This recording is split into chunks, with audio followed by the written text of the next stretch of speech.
Hello, Tommy. Hi, that was stressful. Hi. I know you've had quite an experience trying to get on We're our 3 minutes show. late to our own party. I think we're going to need to start a GoFundMe or Kickstarter so we can get you better equipment. I'm hot as hell right now, Same. and not in a sexy way, because it's like 70 degrees out, but it's like cool. And I don't have my AC on because I'm trying to wean myself off the AC, and I'm sweating buckets right now. Oh, good. Oh, yeah. Well, a little bit farther south, we don't turn the AC. It'll be October before I probably turn the AC off. Well, I'm poor, so come October 1st, I said to Kyle, I don't want to pay extra for the AC, so I'm taking them out.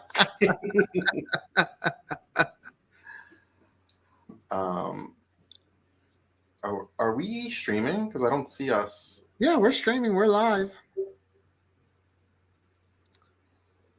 Our very special guest, Greg. Oh, well, he's not a special guest. Viewer, Greg is already commenting about your equipment. I am very frazzled right now. I was looking at my own page. Because I'm trying to retweet the stream. Okay, now I'm back. I'm here. I'm ready. I'm prepared. I took notes this time. I never take notes.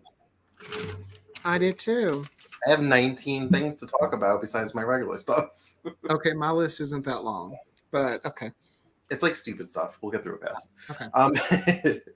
All right, I guess you could roll credits and we can get started.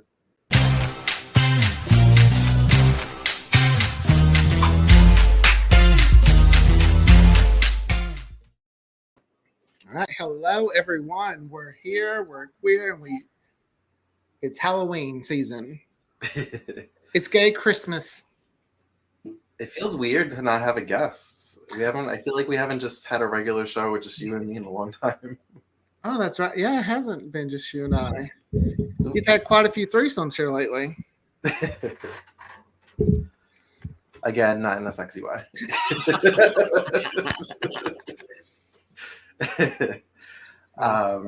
So today we're talking about Buffy the Vampire Slayer, Season 2, Episode 6, Halloween. Halloween. That's the name of the episode. It was Halloween. Just we're clear. You were wondering. So the episode opens up at a pumpkin patch or a pumpkin stand, farm stand. And it looks very cute, very fall. And then it's disrupted by Buffy being thrown onto a bunch of pumpkin. She's always being thrown on something. Yes. My back hurt for her. Oh, no. There's one time she hit a tombstone on her back, and I was like, ooh, damn, girl. That's going to hurt tomorrow. Even as the Slayer. Thank God she's at least 16, so she could bounce back, and she's got that Slayer strength. But still, 36-year-old me wouldn't get up. But I do love when she throws the pumpkin at the vampire's head. That was my next note. I was like, yes, use what, resourceful. Use what you got. And then she staked him with the pumpkin patch sign. So that was cool. I still love the theme song. Yeah, I thought the same. When I was watching it, I went, of all the theme songs that really don't, it's not have lyrics, Buffy is still one of my favorites. Yeah, there wasn't a skip option because it's on Hulu. I don't know if Hulu has a skip option. I don't think they do, but I would never skip the Buffy intro. I wouldn't either. Love it. It's like part of the experience. Yeah, it's iconic. You have to listen to the theme when you watch Buffy. Yeah. So then we cut back to the episode after the opening credits, and Angel's waiting for Buffy at the Bronze. And he wasn't dressed like he usually is. He actually was wearing light colors. He wasn't in his black or leather pants. Wasn't this like their first official date, or supposed to be their first official date? Or yeah, like their first coffee date or something? Yeah, or something. Of course, let's have it at a club. Yeah, right. That place is weird. It's like a weird mixture of like club, lounge, bakery. You just kind Coffee of hang shop. out there. I mean, Anybody can get in. now as I watch, I'm like, but you can't have a conversation. There's a live band playing. And I'm just like, oh, wow, I'm grown up.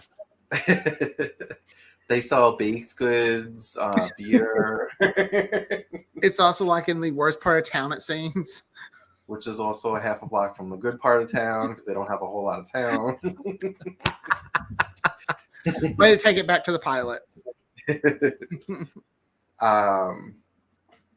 So yeah, so I was just like, oh, he's wearing colors. He doesn't do that. Not even on his own show. Yeah, no. He's very dark and broody. I felt like, because I know what happens later on, I was like, oh, this was kind of like setting the groundwork for Cordelia and Angel. Mm-hmm. And like, not necessarily their romantic relationship, but like the deeper relationship that they were going to have later on. Well, it's funny because Willow says he could never fall for a girl like Cordelia.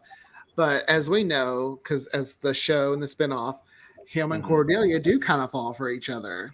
But she's a different person by then. Yeah, no, but that, you know, she's a totally different person. But it's just still interesting to see like her character grow that much to where she becomes someone he would fall for. Mm-hmm. I love Cordelia's little snotty line, like, love the hair. Look, it just screams street urchin. I swear it's just like watching her in Malibu Shores. I did not know how much those two characters were just alike. Malibu Shores was basically the training ground for Cordelia. She's like, I got this. I used to play this girl for 10 episodes. Minus the vampires. Also weird, along with Angel's outfit, was he was laughing. He never laughs. That's one of the things I noticed too. I was like, I forgot you smiled in this one. And not like I don't even think Buffy's ever made him laugh. Like, he's usually like really brooding and like worried about her. And it's that soul. Gets him every time. That darn soul. So they say Halloween is like Dead for the Undead. Like, it's like the quiet night. Is that a thing in other? I don't think so, because like on American Horror Story, Halloween's the one night that the spirits can walk the earth. Yeah. So I don't know. I think that's just a Buffy thing. Maybe they just mean for vampires. No, they just seemed, in general, it was supposed to be very calm and nothing was supposed to. I don't understand that, but you think to me, Halloween would be like an all-you-could-eat buffet for a vampire. Yeah, with all the little kitties running around. No one would know if it was just a prank or something like that. You could just, snack your way through the town. And maybe have like a Snickers along with your snack. Snickers and blood. So I can't remember, but I think this is the first time we see Larry, the bully. It is. Mm-hmm. And I don't know if you realize this, or if I think I may have noticed this in the past. Is that Ice from Hocus Pocus? Yes. And I feel like I know this, and I'm always like, it's Ice. Like, I forget that it's him. I forget, but yes, it is Ice. It's just when he was bullying Xander, it took me back to him being a bully in Hocus Pocus, and I was like, oh, it's the same guy. Oh, Hollywood. I love Buffy's plaid pants. Buffy has great style. Like when she pushed Larry up against the soda machine and the free soda came out, and she was like, ooh, diet. I felt that. I felt that so much because if anything free comes my way, I'm like, ooh, free. I love Sarah Michelle Gellar. I've said it before. I will say it again. I love her. She does drama, comedy, all of it so well. Let's try to prevent this from becoming an SMG love fest again, okay? Let's try to control ourselves. It's in So I liked when Willow and Buffy had decided that they wanted to break into Giles' secret book stash. And they're It's like, most importantly, it would be wrong. And they're like in the window. that sounds like you and I discussing something. It would be wrong to no. It's interesting to see Willow though, because Willow's completely different character from her starting there to, but you see that hint of her changing when after she gets her, she's no longer a ghost. She's like, you know what? Mm-hmm. There's she kind of has stepped outside of her. That's the thing I like about this episode. The characters really grow a lot because there's someone else for a little bit, but then when they come back, they're changed in a way. It set the groundwork, or it was the beginnings of a lot of things. Like Mm-hmm.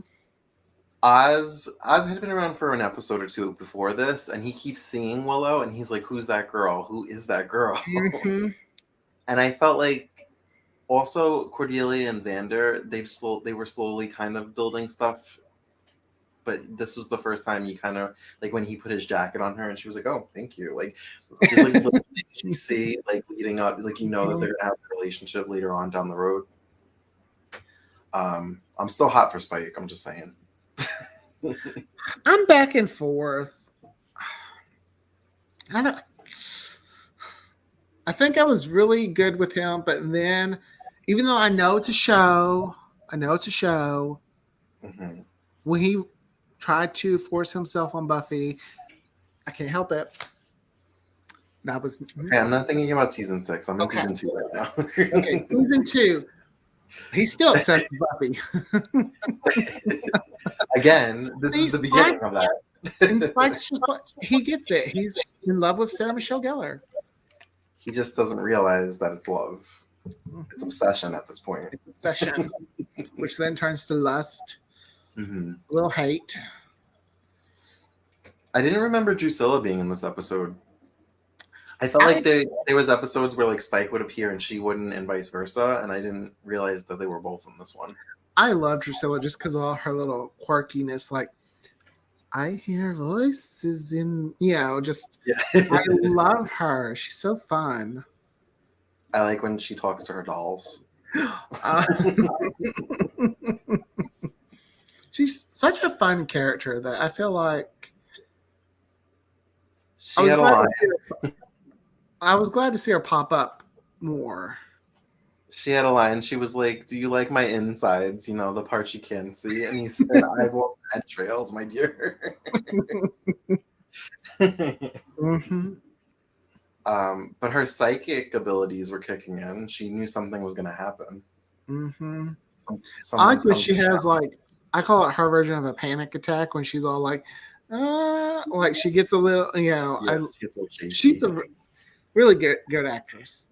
Do that part very well. Back to when Willow and Buffy went to steal the book. I liked how when Buffy was trying to distract him, she was like, "Miss Calendar said you were a babe," and then he's just like, really? He's like, "What exactly?" She's like, "I don't know." She said you were like a hunk of burning something or other. But she's like so grossed out about it. Oh goodness, there's so much comedy in this. In the show in general. Yeah. So, what are some of your notes? Well,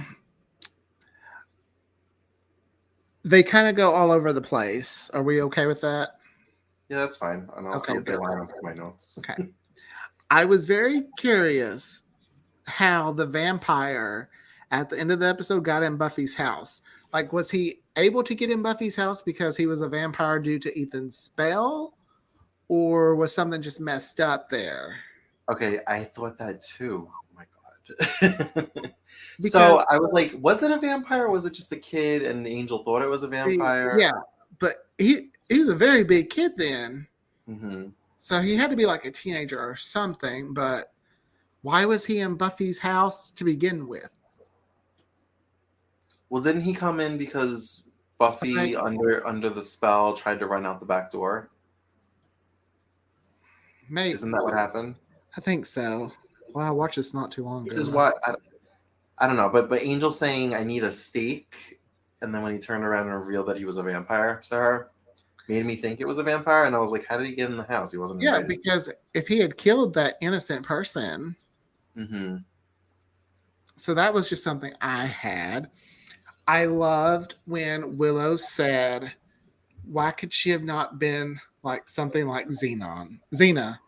I had yeah, and dressed up like Xena, which is Because very a '90s reference. and a show too that was very women, strong women, very powerful. I feel like there's a certain generation that wouldn't get that reference. I did do a little research. I was looking at something because I wanted to see when the episode came out and all of that, just to Mm-hmm. make sure. And did you know in the UK the word spaz is like very offensive?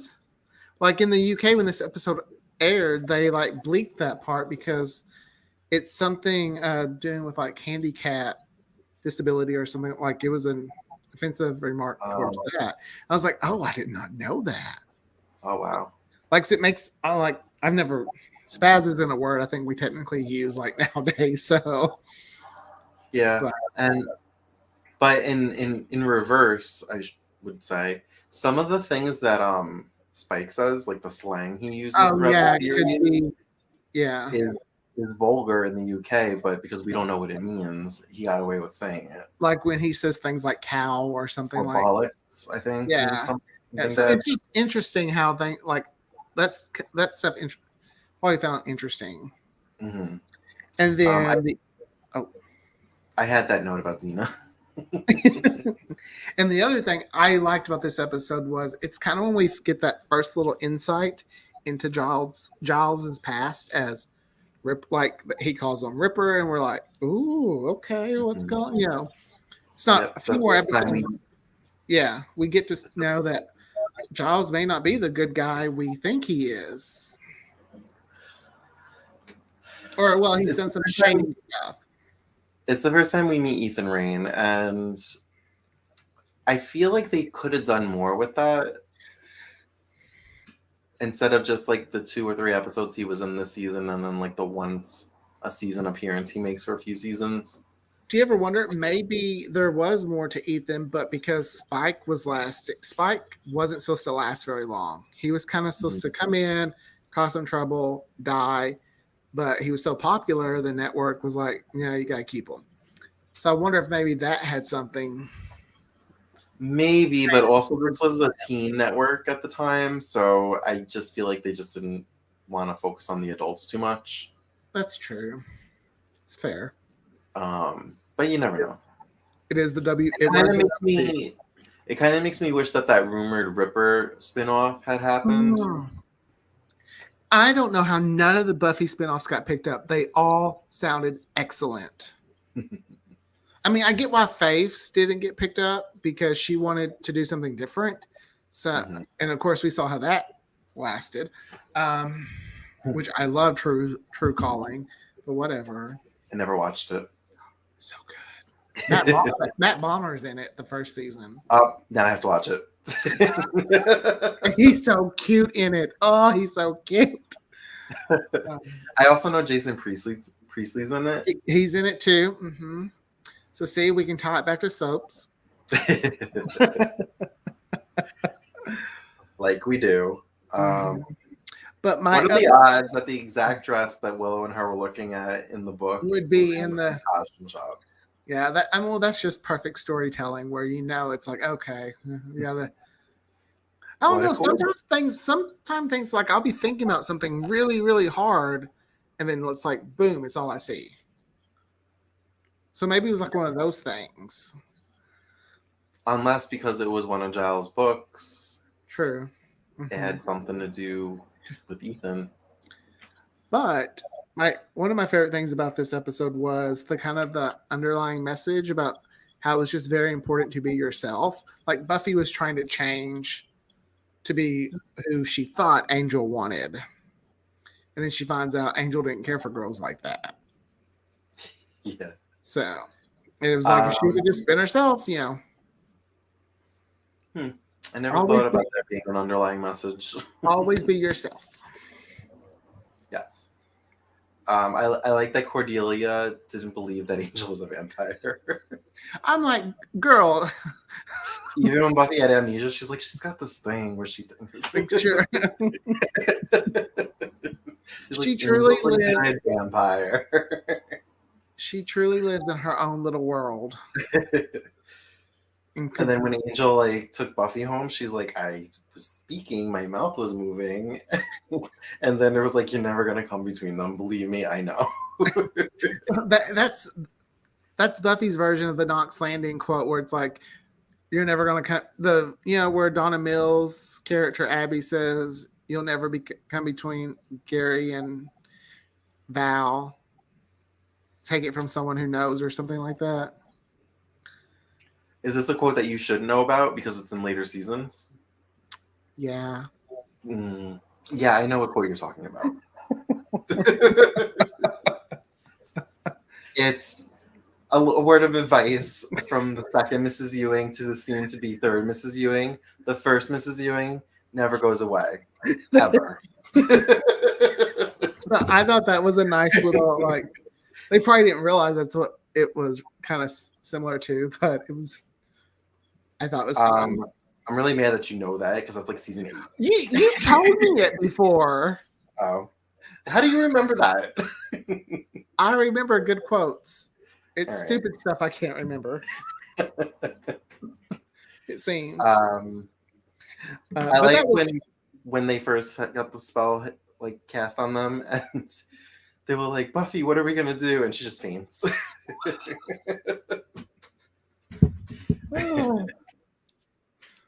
I like when Xander's like, he's got his gun, he's ready at the end, and it becomes a toy again. Toy.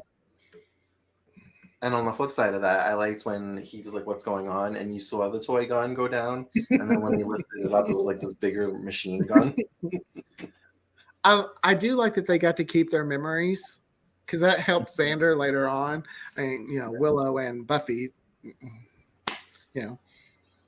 I kept watching for stuff though with Willow to see, like, Xander lifts this thing and she kind of leans. I'm like, girl, you don't gotta lean; it'll go right through you. But maybe that's just a normal reaction that she would have because she hasn't been a ghost for long. I liked when he first walked through her and she was like, "Oh."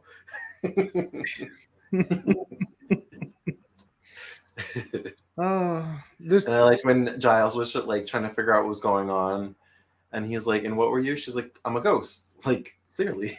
He's like, "The ghost of what?"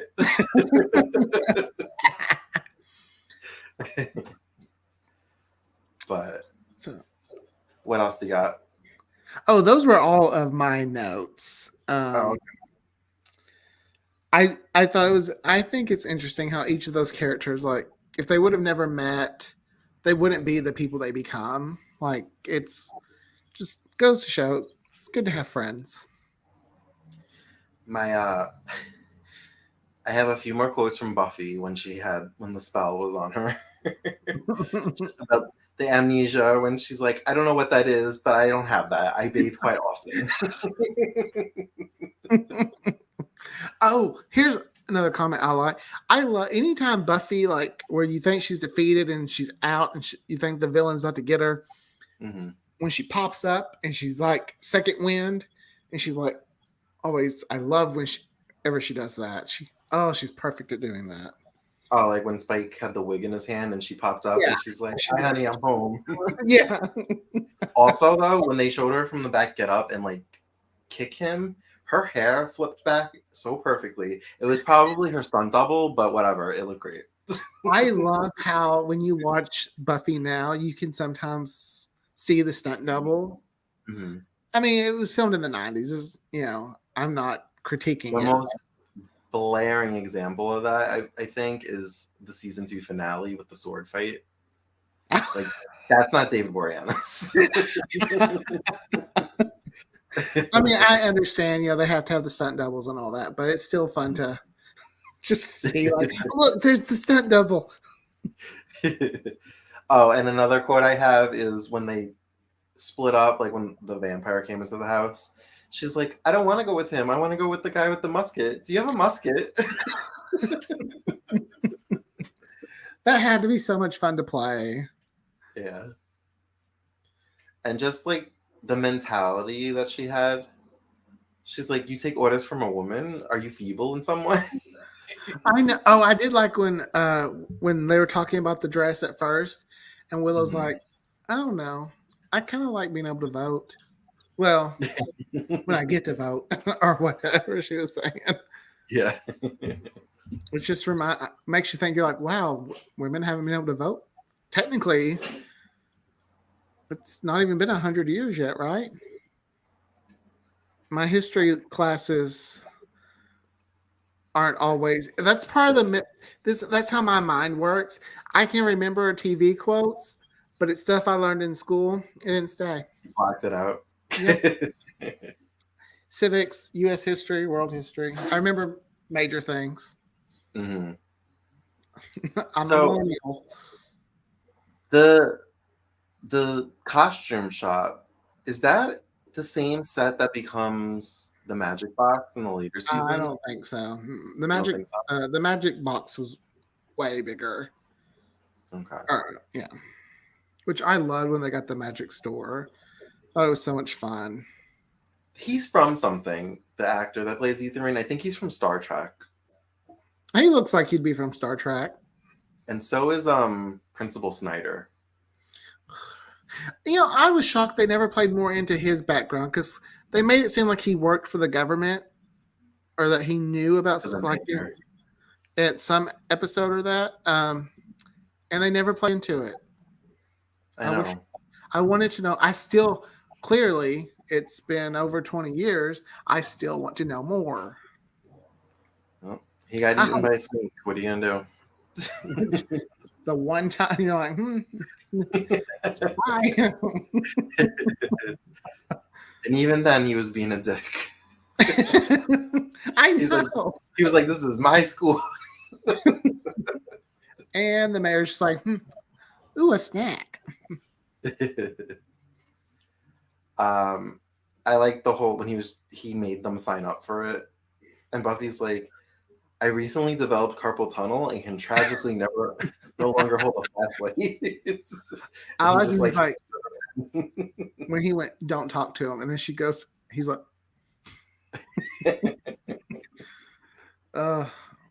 could you? She looks good as a brunette because that's her natural hair color. Brunette. Yeah. I liked it better down, like once she was under the spell. Oh, see, I liked it better, but maybe I've watched too much The Nanny. I love big hair. I do. I just love it, especially with curls and I don't know why. I like big hair.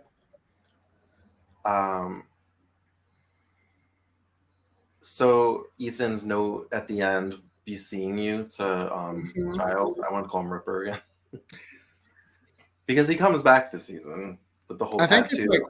I think it's like 2, 3 episode 8. I think. Yeah, with the whole tattoo that they all have. Mm-hmm. Which they worked into the script because Sarah Michelle Gellar had a tattoo on her back, and they just made it like the same squiggly as her tattoo, I believe. Because I don't know. Oh, I don't know. I remember them having her passed out and them doing it, and this is how obsessed I am with Buffy. In the season 5 premiere, the Dracula one, before Dracula comes to town, they're all at the beach, and she has her hair up, and she's throwing a football, and you could still see the tattoo on her back. Sometimes I think it's easier just to write the tattoo in there and cheaper than to actually, because they had that trouble with Lucas. I was just gonna say not to talk about One Tree Hill, but that wasn't even his tattoo. It was like something completely different. Well, I think his tattoo was his initials, so I think it's CMM. Oh, so they had to. So I think they like covered it and then put a fake tattoo on it because it was easier. Because then when they put the patch on it for basketball, yeah, man, there was. I just gotta say this about One Tree Hill, and then we can stop talking about One Tree Hill. There were early episodes where you could see that there was makeup on his arm. I feel like when I saw it in like more HD, I was like, ooh, Yeah.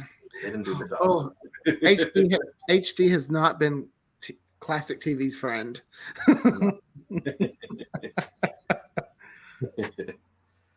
um. So yes, I guess that's all I have to say about the episode. Yeah, I was gonna say, like, good episode, good Halloween episode's fun. Mm-hmm. But Buffy's just a fun. It's kind of a Halloween show in general. I know. I thought about that. I was like, it's interesting to find a Halloween episode in a horror show. Yeah. But It's I like when shows that aren't like Roseanne was really good about doing Halloween episodes. yeah, They were always so much fun. I feel like shows do more Halloween episodes now than they used to, mm-hmm. but anymore, some of them just really don't do a whole lot of holiday episodes. Yeah. All right. All right. Want to wrap it up? Sure. I don't know what else we can say about a 44-minute episode TV show. I mean, we talked for 31 minutes, so that's pretty good. Sarah Michelle Gellar, how beautiful and gorgeous and talented and amazing she is. List can go on and on and on. I hope one day we have her. All right, so next Monday we're doing Queer's Night Out again, and this time we're going to be talking about the movie Valentine. Not the new one, not the Valentine's Day with all the star-studded cast. No. We're talking about was it 2001? 2000? 2001. Man, that was a good year for movies. Starring Denise Richards, David Boreanaz, and Katherine Heigl. Oh, we're staying in the Buffy world. There's a few other familiar faces in there too, I believe. Katherine Heigl is in it as well. I said that. Oh, I didn't hear you. I'm sorry. I heard Denise Richards, someone else, and and then next Tuesday we're going to be covering a Halloween episode of Beverly Hills 90210 from season 2. Da da da da da da da. I didn't do that well, but so be sure to check us out on all the socials. Like, subscribe, share, tell a friend, retweet. Venmo. No, I'm just kidding. We don't have Venmo. And whatever you gotta do. We'll see you on Monday for Queer's Night Out. Have a great week, guys. Bye. Bye.